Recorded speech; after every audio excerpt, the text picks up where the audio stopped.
If you're selling a product or service but still aren't collecting payments online, what are you waiting for? With this pandemic and people staying home, you can't rely solely on foot traffic anymore. So, how hard is it to set up a website or get a point of sale machine? I'm Kalila Reynolds, and this is Money Moves JA, a partnership with Exim Bank's Business Advisory Service. Keep watching to find out more.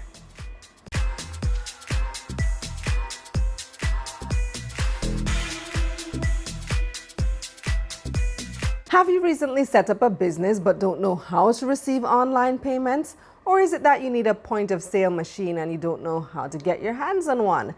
Well, Kevin Chin Shu, Assistant Vice President of the Cards and Payments Division at Sagicor Bank, and Dania Brown Leslie, Manager of Commercial Procurement Payments also at Sagicor Bank, join us now to explain.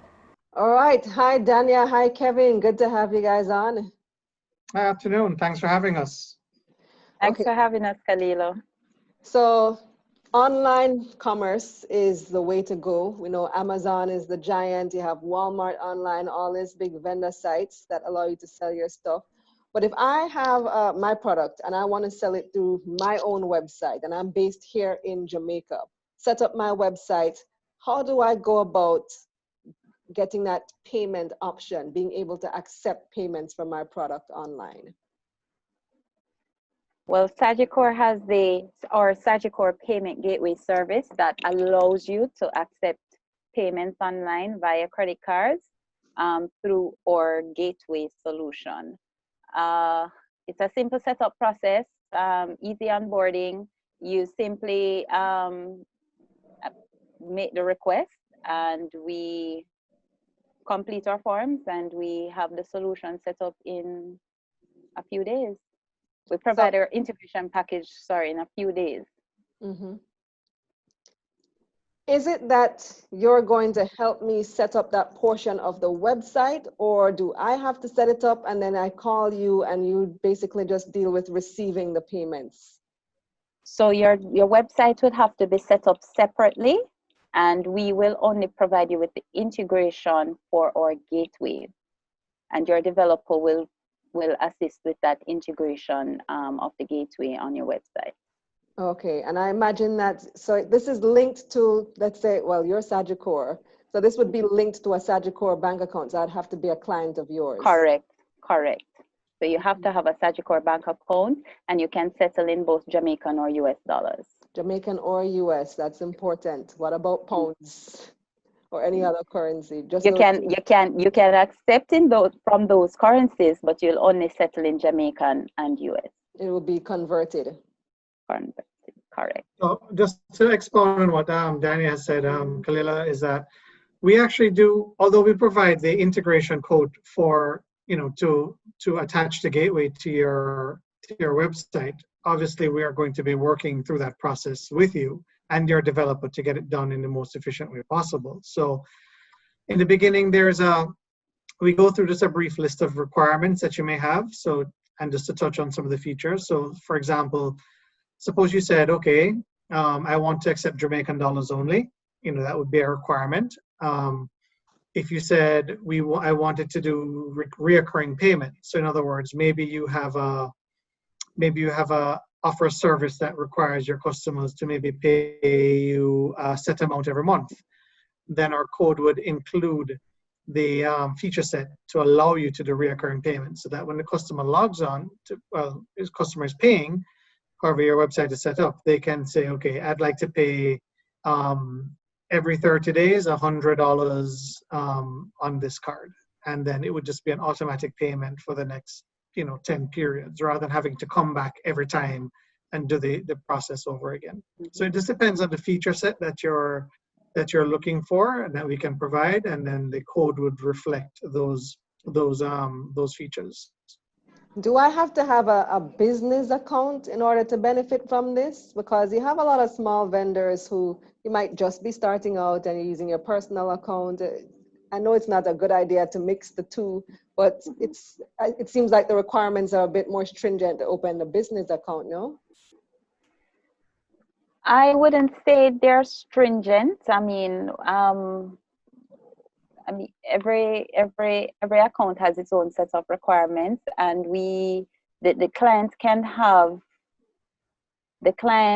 it doesn't have to be, what I'm trying to say, it doesn't have to be a limited liability. It can also be a sole proprietorship. They just need a business registration or the license for the type of business that they provide.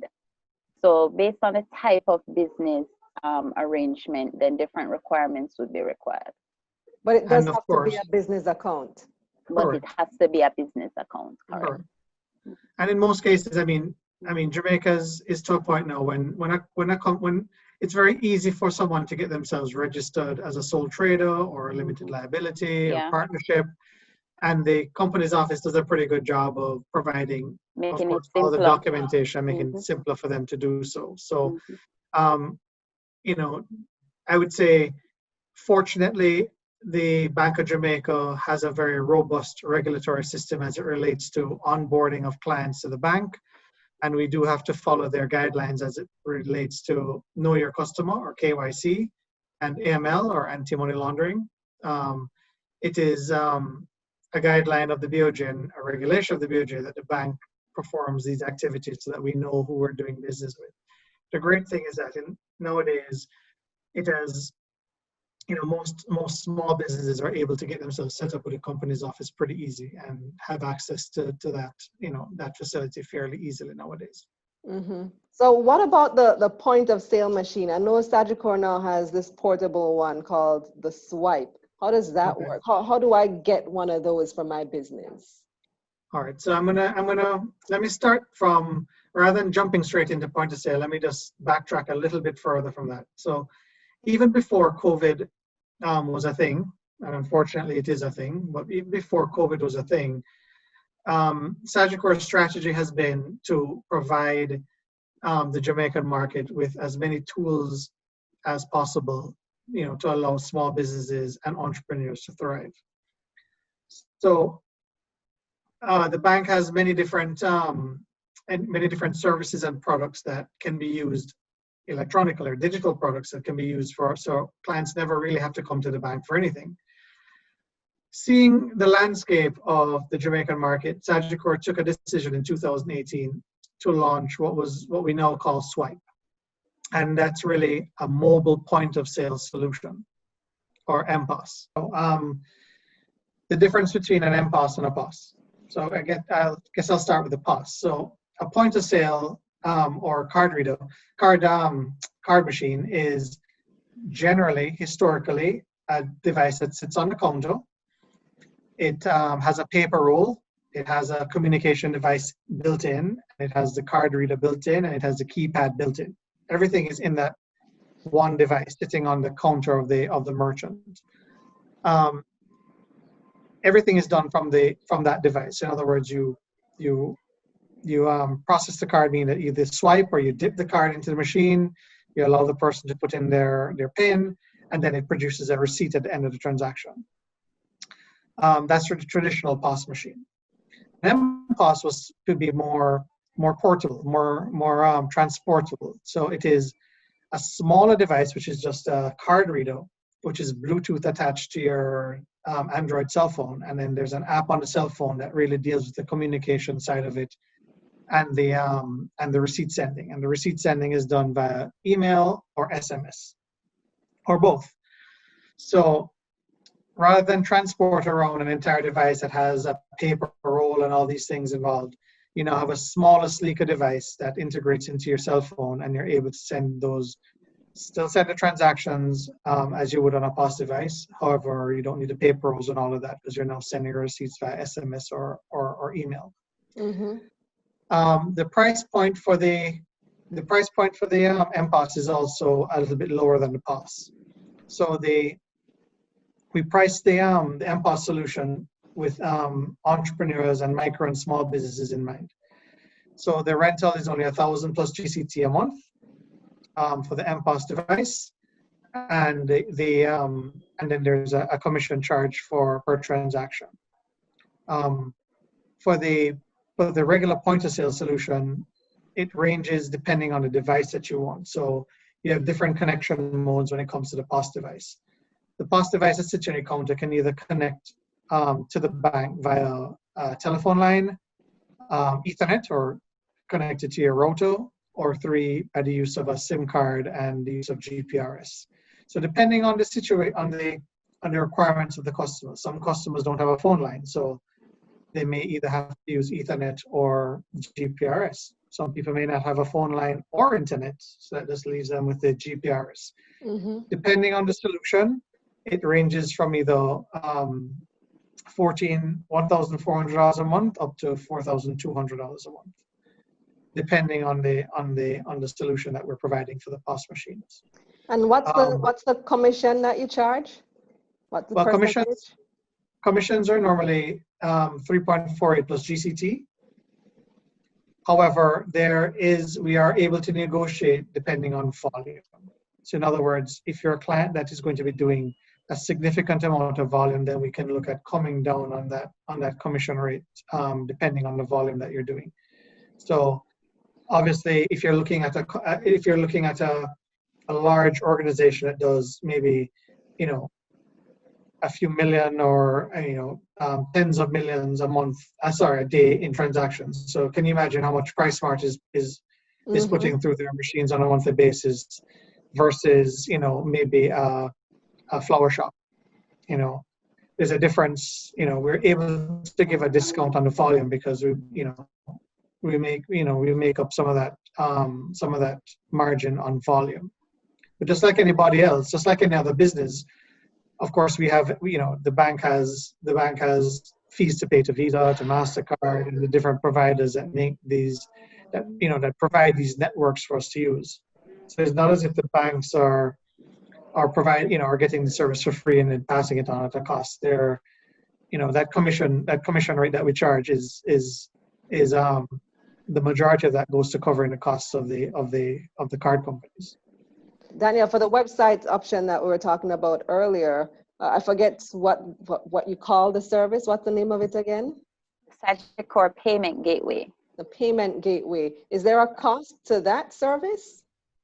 Yes, there is a cost, and the cost varies based on the type of integration or the type of website that you have. So currently, we're able to integrate into WordPress sites and custom build sites.